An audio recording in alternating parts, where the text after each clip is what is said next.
नमस्ते, welcome to part 2 ऑफ hypothesis testing. Part 1 में हमने नल और अल्टरनेट हाइपोथेसिस देखा था with examples.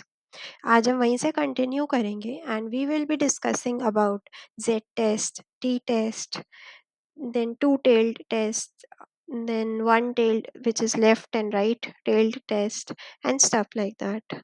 So let's get started.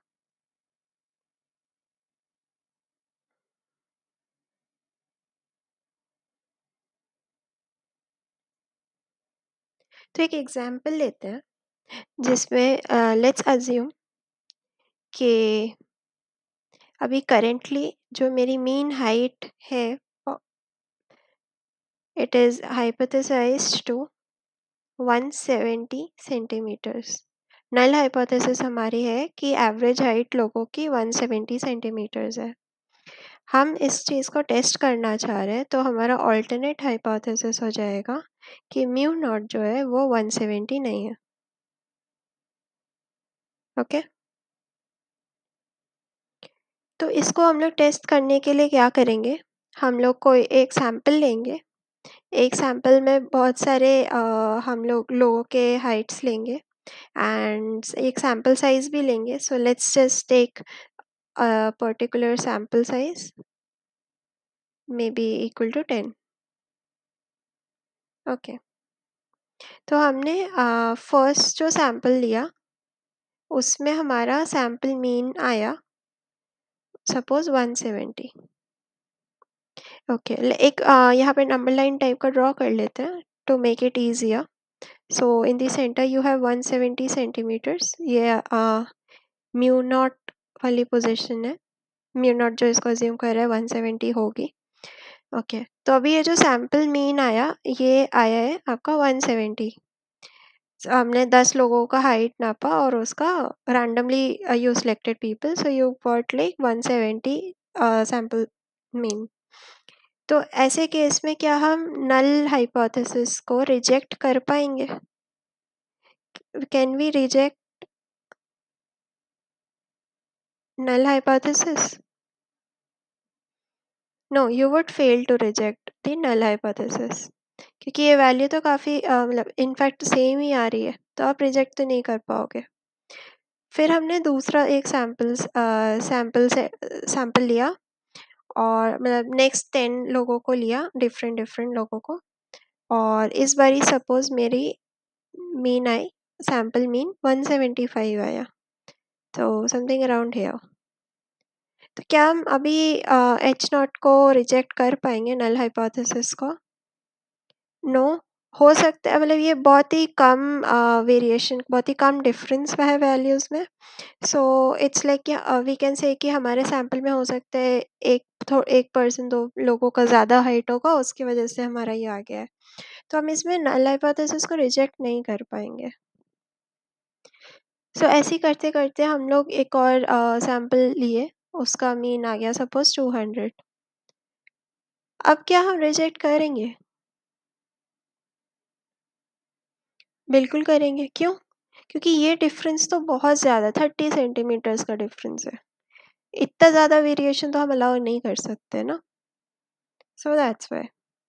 तो बेसिकली यहाँ पे कुछ एक बाउंड्री टाइप का ले लो। तो यहाँ से 170 से इतना और 170 से सेम इधर, मतलब इतना कम और इतना माइनस डेल्टा और इतना प्लस डेल्टा हम एरर को एक्सेप्ट कर लेंगे, बट उससे ज़्यादा we can not accept. Okay, तो हमारा ये वाला जो एरिया है, ये वाला जो रीजन है, यहाँ पे जितने मीन वैल्यूज़ हैं, और जो ये वाला रीजन है, इसको हम क्या बोलेंगे? Rejection reason.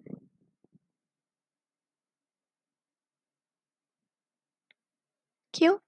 क्योंकि इन रीजन्स में हमारी जो वैल्यूज़ आ रही हैं सैम्पल मीन की, वो बहुत ज़्यादा एक्सट्रीम आ रही है, 170 से बहुत ज़्यादा दूर है। सो रेड वाला रिजेक्शन रीजन इधर और इधर में भी, this is rejection reason.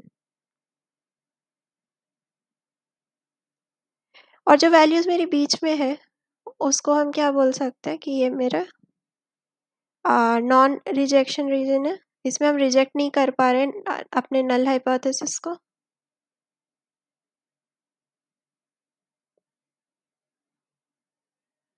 Okay, so I think इतना आपको समझ में आया। Let's move ahead. तो ऐसे ही हम लोग जैसे अभी सैंपल्स अलग-अलग लेते जा रहे थे और उनका हम लोग मीन देख रहे थे। तो जब आप बहुत सारे सैंपल्स ले लेते हो एंड मतलब सैंपल साइज़ सेम रहेगा, जैसे इसमें 10 लिया था तो something like 40, 50 whatever sample size you take for a constant sample size. जब हम लोग बहुत सारे सैंपल्स ले लेते हैं तो ज फिर जब आप उसको प्लॉट करोगे so you are going to get a standard normal curve.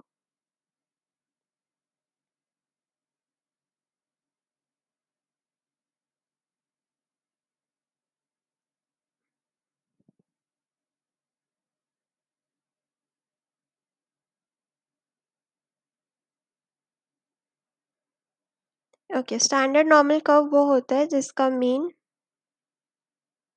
0 होता है और स्टैंडर्ड डेविएशन 1।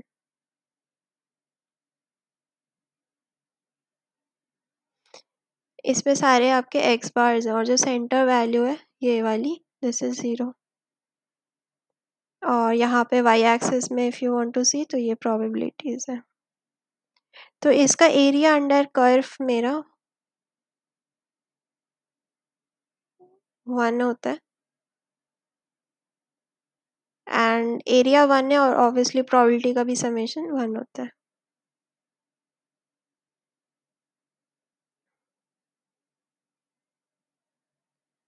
ऑलराइट, तो हम लोग पहले टू टेल टेस्ट के लिए देखते हैं। तो two tailed test, two tailed test, two tailed test कौन सा वाला होता है जिसमें हमारे पास एच नॉट और एच ए ये इक्वल टू में होता है और ये नॉट इक्वल होता है। तो ऐसे केस में आपका जो रिजेक्शन रीजन होगा वो लेफ्ट साइड में भी होगा और राइट साइड में भी होगा, जैसे हमने अभी ऊपर देखा था। यहाँ पर देखा था ना, लेफ्ट साइड में भी रिजेक्शन रीजन है और राइट साइड में भी है, इक्वल टू 170 और लेफ्ट और राइट। तो इसको हम लोग टू टेल टेस्ट बोलते हैं। और सिमिलरली हमारा वन टेल टेस्ट में दो होंगे, एक लेफ्ट और एक राइट। सो जो लेफ्ट वाला होगा दैट विल बी ये लेस देन और ये ग्रेटर देन इक्वल टू। तो इस वाले केस में ये लेफ्ट हम क्यों बोलेंगे, क्योंकि यहाँ पे कोई वैल्यू है आपका, जैसे हम लोग ऊपर हमने मार्जिन्स बनाए थे ये वाले, राइट। तो इसमें जो है हमें राइट वाली मार्जिन हम नहीं बना पाएंगे रिजेक्शन रीजन के लिए। We can not make a margin on the right side, line on the right side. क्यों? क्योंकि राइट साइड में म्यू ये जो है ग्रेटर देन इक्वल टू तो नल हाइपोथेसिस ही है। तो उस रीजन को यू कैन नॉट से कि I am not able to reject it. So this is the area where you can reject it. अभी जब हम क्वेश्चन करेंगे तो थोड़ा सा और क्लियर होगा। ये बेसिकली ऐसा है और ये सारा रिजेक्शन रीजन है।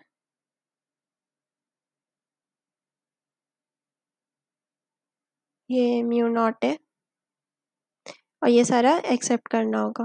ओके, और ऐसे ही अगर हम राइट टेल टेस्ट देखें तो राइट टेल टेस्ट कब होगा, बस एक ही केस बचा है हमारे पास, ग्रेटर देन और यहाँ पे लेस देन इक्वल टू। तो ऐसे केस में हमारा रिजेक्शन रीजन कहाँ लाई करेगा, राइट साइड पे, राइट।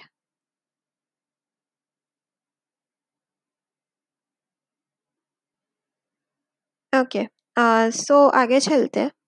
सो ये हम बना रहे थे यहाँ पर, so let's see.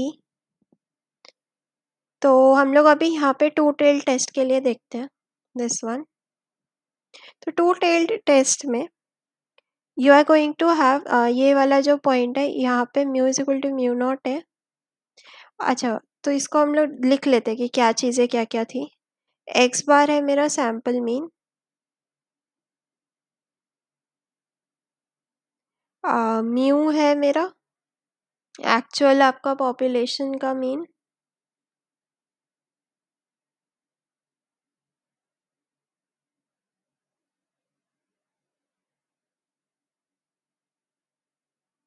Mu nought है, हाइपोथेसाइज्ड जो हम अज्यूम करे हुए वो पॉपुलेशन मीन। तो हम यहाँ पे म्यू नॉट है, इसमें कुछ साइड में लेफ्ट साइड में और कुछ पार्ट राइट साइड में। इस रेंज के बाद की values we are not going to accept. हमने जैसे अभी ऊपर देखा, तो ये वाला रीजन मेरा और ये वाला, ये दोनों मेरे हो गए रिजेक्शन रीजन।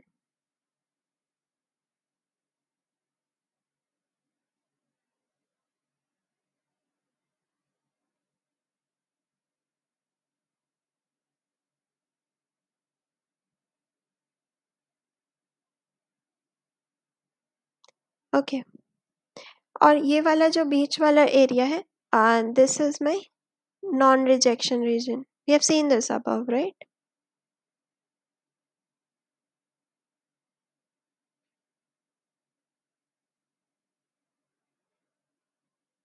ओके, तो इसमें ये जो आपने ये बाउंड्री बनाई है ना कि इसके बाद हम रिजेक्ट कर देंगे, ये वाली जो पर्टिकुलर वैल्यू है इसको हम क्रिटिकल वैल्यू बोलते हैं। Same for this one also. ये दोनों मेरी क्रिटिकल वैल्यूज हैं।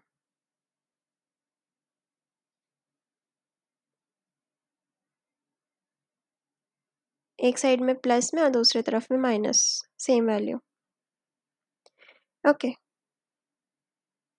तो अब मेरा ये वाला जो एरिया है यहाँ पे राइट साइड में रिजेक्शन वाला एरिया, यहाँ से लेके यहाँ तक का, इसको हम लोग बोलते हैं लेवल ऑफ सिग्निफिकेंस। ये वाला और right left side both combined, level of significance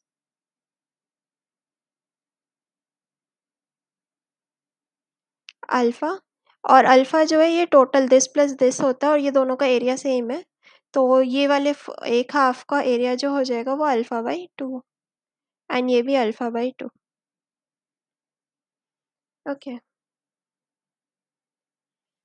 तो यहाँ पे कौन से वाले रिजेक्शन एरिया में हमारे पास कौन से वाले सैंपल्स आ रहे होंगे? जैसे ऊपर वाले केस में सारे बड़े बड़े लोग, हाँ, बड़े बड़े हाइट के लोगों को ले लिया तो उनका सैंपल मीन 200 आ गया था, या फिर बहुत ही छोटे छोटे लोगों का ले लिया, उनका सैंपल मीन 120 आ गया। तो ऐसे एक्सट्रीम सैंपल्स जो होंगे वो सारे मेरे रिजेक्शन रीजन में लाई कर रहे होंगे। और ऐसे सैंपल्स के लिए हम जो एच नॉट को है, या जो हमारा नल हाइपोथेसिस है, उसको हम लोग रिजेक्ट कर रहे हैं, right? But we assumed your null hypothesis to be true. अगर ये एक्चुअल में ट्रू है तभी हम ग्राफ बनाए थे। तो इस रीजन को प्लस इस रीजन को equal to is alpha, it is known as level of significance, और यही अल्फा जो है ये है मेरा टाइप 1 एरर।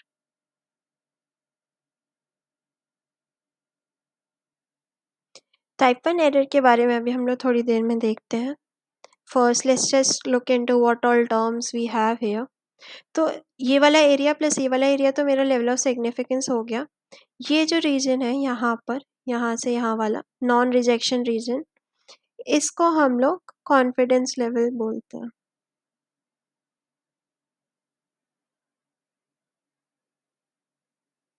और ये सी से डिनोट करते हैं। So it's basically like alpha is equal to 1 minus c, या फिर c is equal to 1 minus alpha, ये इसके बीच का रिलेशन होता है। फिर हम लोग अल्फा जो है उसको कम करते हैं, क्योंकि अल्फा ही मेरा टाइप 1 एरर भी है, तो टाइप 1 एरर भी मेरा कम होगा। और जो मेरी क्रिटिकल वैल्यूज़ हैं उसका क्या होगा?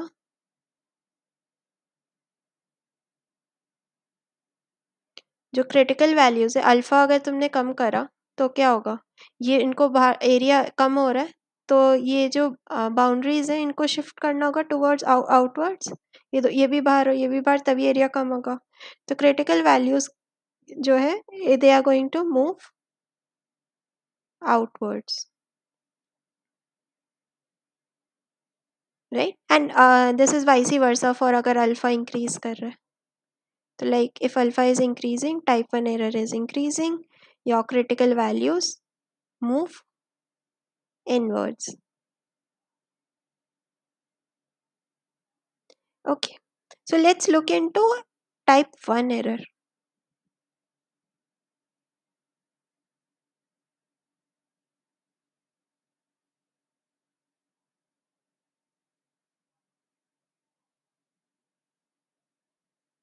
टाइप 1 एरर जो है ये एफ पी भी इसको हम बोल सकते हैं, फॉल्स पॉजिटिव। तो F is false, this is positive, और हमारे लिए पॉजिटिव केस है कि हमने नल हाइपोथेसिस को रिजेक्ट कर दिया, और हमारे लिए नेगेटिव हो जाएगा इफ वी डिड नॉट या फिर could not reject null hypothesis. और ये पॉजिटिव का मतलब है कि आपका जो आपने हाइपोथेसिस टेस्टिंग करा उसका रिजल्ट क्या निकाला।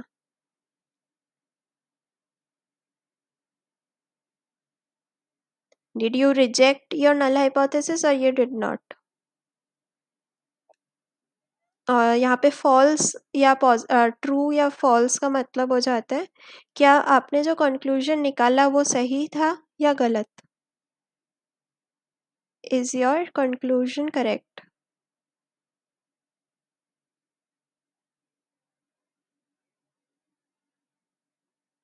ओके, तो टाइप 1 एरर में अगर if I am writing F P, तो दिस इज लाइक फॉल्स और पॉजिटिव। पॉजिटिव मतलब हमने नल हाइपोथेसिस को रिजेक्ट करा और ये डिसीजन हमारा गलत था। तो इसको अगर हम सेंटेंस में लिखेंगे, this is going to be, we rejected null hypothesis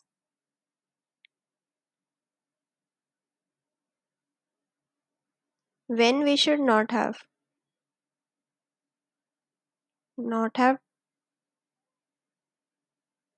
done so।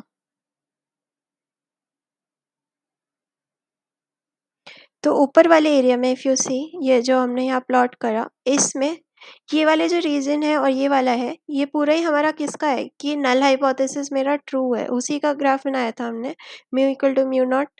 तो उस केस में हमारा ये सारे ही वैल्यूज जो इसके अंदर क्या है, where all of them are negative, right. Negative मतलब not reject null hypothesis, non rejection region होना चाहिए, बट हम तो कुछ कुछ दूर जाकर हम कुछ वैल्यूज़ को रिजेक्ट कर दे रहे क्योंकि वो बहुत ही एक्सट्रीम जा रही थी।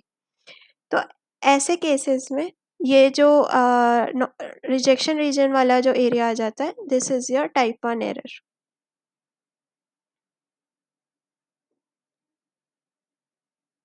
ओके, तो यही जैसे हमने अभी 2 टेल टेस्ट के लिए देखा, यही अगर हम 1 टेल टेस्ट में करते, सारी चीज़ें सेम रहती। द ओनली डिफरेंस इज़ कि अल्फ़ा, जैसे इसमें अल्फ़ा बाई 2 शेयर हो जा रहा था, यहाँ पे क्योंकि ये सारा ही एक ही तरफ में कॉन्सेंट्रेटेड है, तो ये रीजन पूरा का पूरा अल्फ़ा एरिया हो जाएगा, ये पूरा ही मेरा लेवल ऑफ सिग्निफिकेंस यहाँ पे आ जाएगा। एंड सिमिलरली फॉर दिस, तो इसमें ये वाला एरिया पूरा ये अल्फ़ा हो जाएगा completely। Okay, now that you know what type 1 error is, let's look at Z test।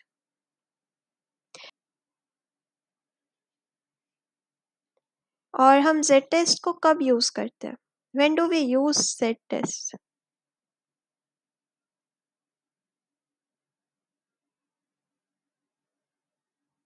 When do we use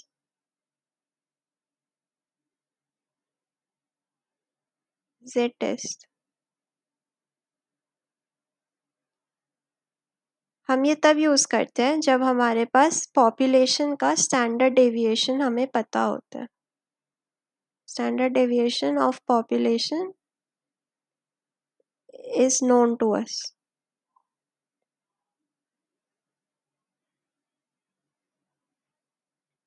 Okay.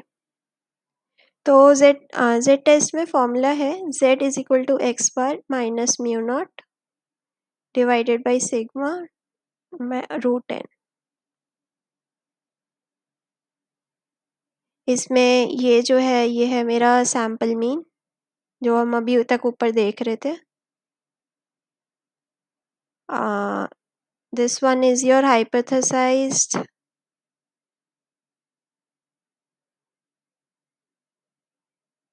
Population mean. H naught जो कंसिडर कर रहा था mu equal to mu naught वाला. N है आपका sample का क्या size था जो यूज करके एक्स बार निकाला था. एंड सिग्मा है आपका पॉपुलेशन का स्टैंडर्ड डेविएशन. ओके. तो अभी जो हम बात कर रहे हैं वो सिंगल सैंपल की बात कर रहे हैं. वी आर टॉकिंग अबाउट अभी हम z और t दोनों ही जो देखेंगे we are going to do it for single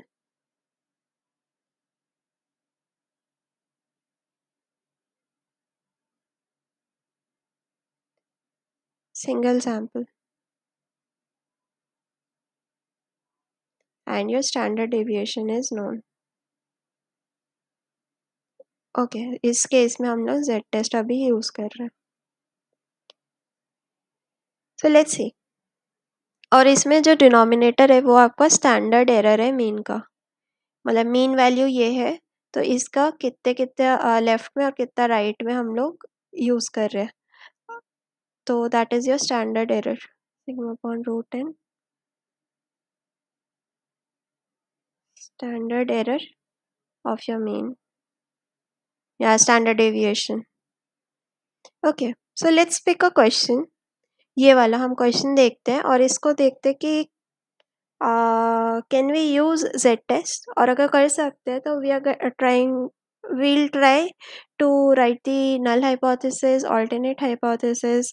We are going to calculate the z value और हम देखते हैं कि क्या हम null hypothesis को reject कर पाते हैं कि नहीं. Okay, so let's read the question. Question के according, a soft drink company claims that their new formula reduces average amount of sugar per can by 1 gram compared to the old formula.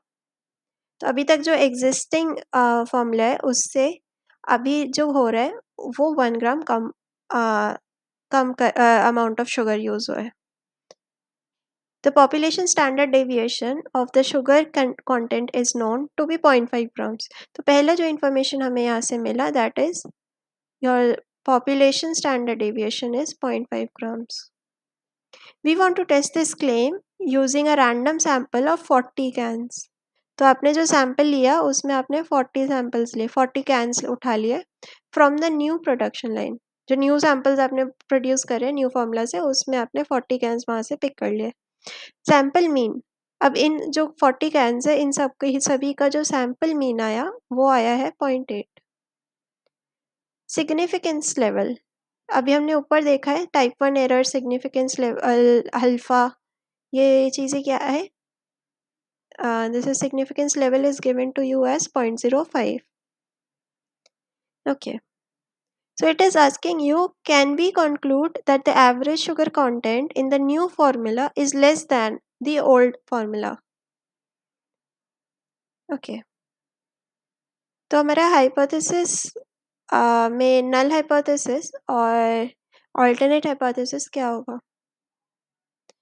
Alternate hypothesis की mean value जो है वो 1 से कम है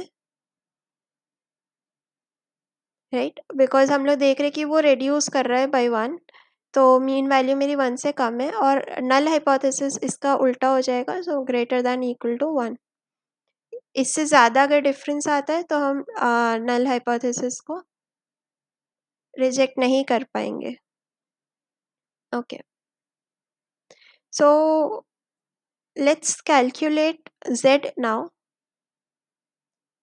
z value हम calculate करते हैं. This is X bar minus mu naught upon sigma divide by root N 0.8 minus mu naught. What is mu naught? Hypothesis, null hypothesis क्या अज्यूम कर रहे हैं? 1 divided by sigma is 0.5 divided by your 40 root 40. If you solve this, you are going to get a value of minus 529. अच्छा, इसको solve कर तो रहे हैं, बट लेट्स सी कि इसका ये कौन सा वाला टेल टेस्ट है. Is it 2 tail test, left right, कौन सा वाला है? बिकॉज ये लेस की बात कर रहे हैं तो ये लेफ्ट टेल टेस्ट है. और ऐसा कुछ होगा, यहाँ पे कोई एक वैल्यू होगी मेरी, और उसके इधर में सारा मेरा अल्फा होगा, रिजेक्शन रीजन. और यहाँ पे जो ये बेसिकली z है, this whole line is your z, these are your probability values. तो यहाँ पे z इज इक्वल टू 0 है, एंड ये है मेरा mu is equal to mu naught. Okay, तो अभी हम लोग ये वाली वैल्यू हम लोग निकालते हैं. Let's calculate this particular value जहाँ पे हमारी ये बाउंड्री है या क्रिटिकल वैल्यू है. तो मेरी z क्रिटिकल वैल्यू क्या है? z क्रिटिकल वैल्यू जो है वो अल्फा पे ही डिपेंडेंट है. अल्फा जो होगा, या तो हम z टेबल यूज़ करके z क्रिटिकल निकाल सकते हैं, या फिर हम लोग पाइथन, एक्सेल, किसी भी चीज़ से कैलकुलेट कर सकते हैं. सो लेट्स कैलकुलेट z क्रिटिकल, और एंड अल्फा हमें दिया हुआ है कितना? 0.05. ओके, सो लेट्स सी कि हम लोग इस चीज़ को let's go to my Python code. So this ये हमने छोटा सा कोड लिखा है मैंने. z क्रिटिकल को यूज़ करने के लिए हम लोग लाइब्रेरी यूज़ कर रहे हैं साइपाई.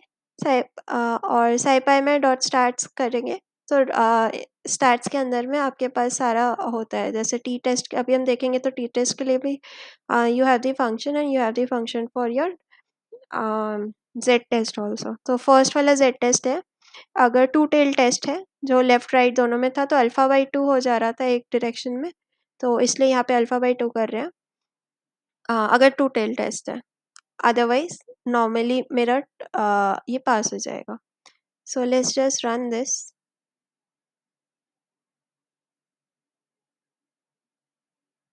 अभी हम लोग को क्वेश्चन में अल्फा दिया है 0.05, राइट. यहाँ पे हम कर रहे थे, तो alpha was what? We did write 0.05, एंड हमारा लेफ्ट टेल टेस्ट है, तो 2 टेल टेस्ट तो नहीं है, 1 टेल ही है. सो 2 टेल्ड में फॉल्स रख दिया है. जेड क्रिटिकल देखते कितना आ रहा है.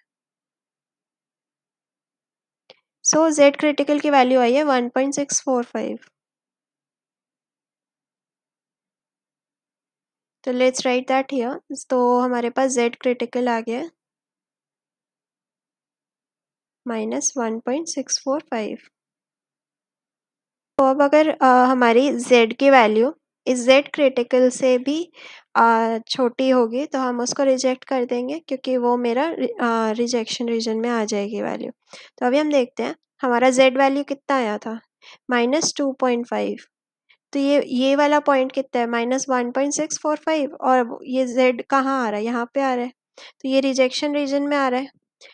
तो what we can write is z जो है it is less than z critical value, which implies we reject ये rejection region में, so we are able to reject the null hypothesis. और with significance level हम कितना use किए हैं? with alpha is equal to, yes, with significance level is equal to 5%. Alright, तो अभी हमने जो केस देखा, ये वो वाला केस था जिसमें आपको पॉपुलेशन स्टैंडर्ड डेविएशन पता था, राइट. तो ऐसे केसेस में हम जेड टेस्ट लगा पाते हैं. So now let's see another question. और इस क्वेश्चन में हमारे पास पॉपुलेशन का स्टैंडर्ड डेविएशन गिवन नहीं है. तो व्हेन पॉपुलेशन का standard deviation is not given to you, so you going तो आप जो हो जेड टेस्ट के जगह टी टेस्ट यूज करेंगे. और ये भी हम लोग सिंगल सैंपल ही टेस्ट कर रहे हैं अभी, single sample, and your population standard deviation is not known to you. All right, तो हम लोग पहले टी टेस्ट देखते हैं। तो जैसे अभी हम लोग ऊपर में देखे थे कि आपका z वैल्यूज जो है, z क्रिटिकल वैल्यू जैसे थी वो सिर्फ अल्फा पे डिपेंडेंट थी। टी टेस्ट में ऐसा नहीं है। टी टेस्ट में सैम्पल साइज पे भी डिपेंडेंट है कि आपका टी डिस्ट्रीब्यूशन कैसा होगा। हर सैम्पल साइज का अपना ही एक टी डिस्ट्रीब्यूशन होता है, और वो टी डिस्ट्रीब्यूशन जो है वो n minus degree of freedom से आती है, n-1 डिग्री ऑफ फ्रीडम, मतलब डिग्री ऑफ फ्रीडम जिसका वैल्यू जो है n-1 होता है। In fact I should have written it here.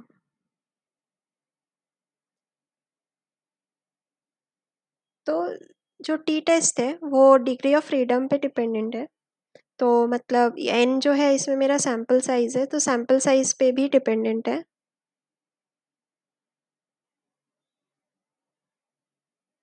There is one more thing, like हम कुछ कुछ बुक्स वगैरह बोलती है कि अगर आपका सैम्पल साइज जो है वो किसी पर्टिकुलर नंबर लाइक 20 से अगर कम है, लेस देन 20 है, तो you are going to use T test, और अगर इससे ज़्यादा है तो आप जेड टेस्ट यूज़ करोगे। ओके, एंड टी टेस्ट का फॉर्मूला देखते हैं। सो ये बिल्कुल जेड टेस्ट जैसा ही है, जस्ट अ स्लाइट वेरिएशन, क्योंकि आपको पॉपुलेशन का स्टैंडर्ड डेविएशन नहीं पता है, so you are going to use sample का स्टैंडर्ड डेविएशन। तो इसमें एक्स बार जो है ये मेरा सैम्पल मीन है, ये मेरा हाइपोथेसाइज्ड पॉपुलेशन मीन,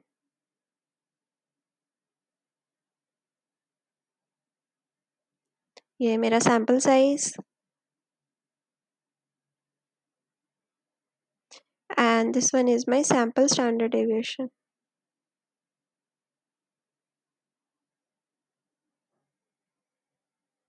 तो हम जैसे जैसे सैम्पल साइज अपना बढ़ाएंगे, तो जो टी टेस्ट है सैम्पल साइज जैसे जैसे हम लोग इंक्रीज करते हैं, आपका टी टेस्ट जो है वो जेड टेस्ट को अप्रोच करता है।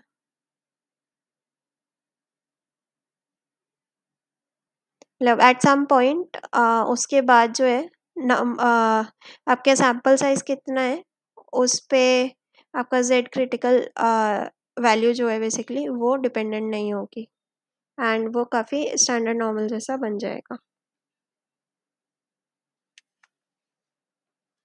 सो let's take a question.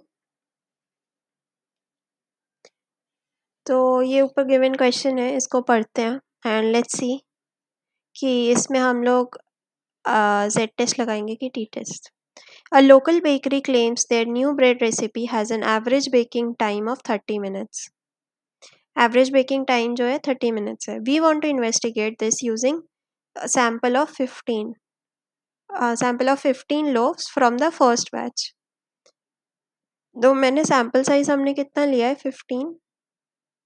Sample mean and sample standard deviation are given to be 28 and 3. तो हम लोग को सैम्पल मीन दिया हुआ है 28, sample standard deviation which is not sigma,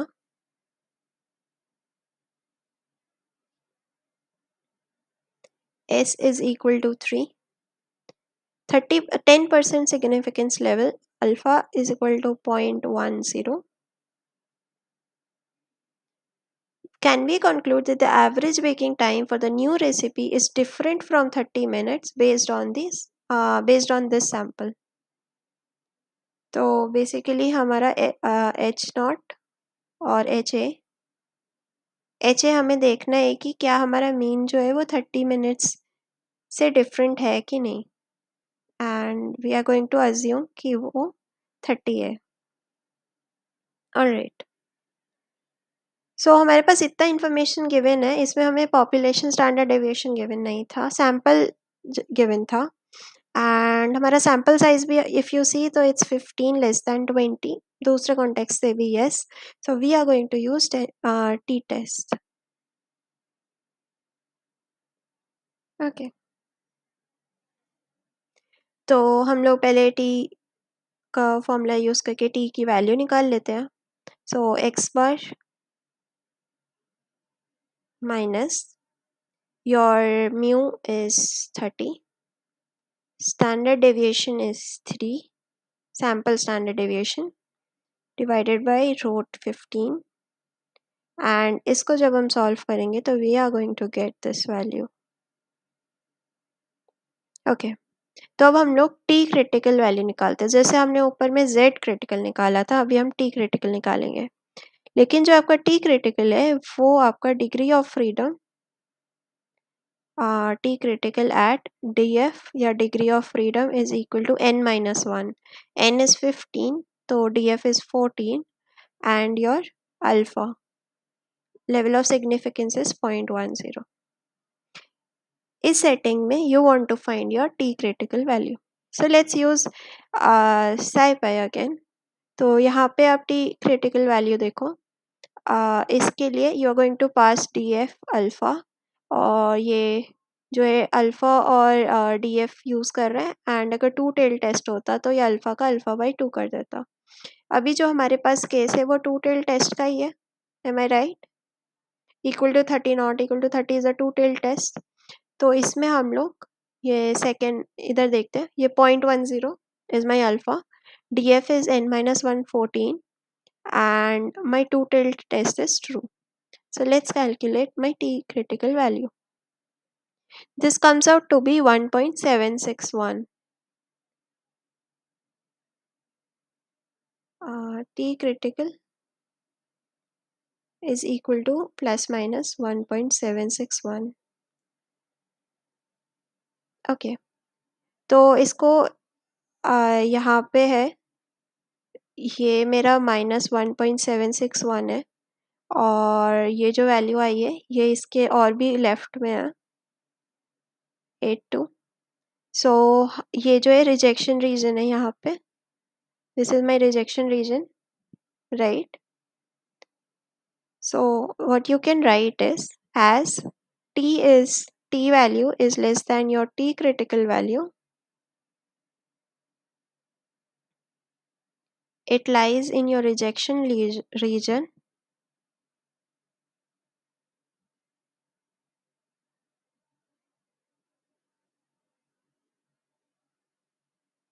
which implies we reject null hypothesis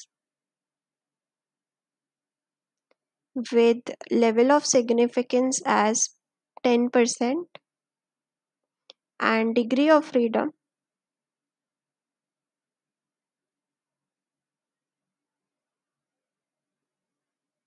is equal to 14.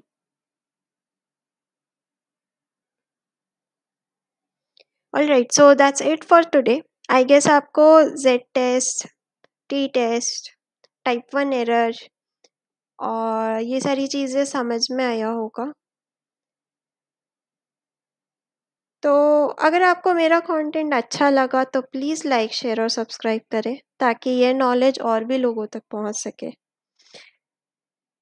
और अपने doubts वगैरह फीडबैक कमेंट कर सकते हैं.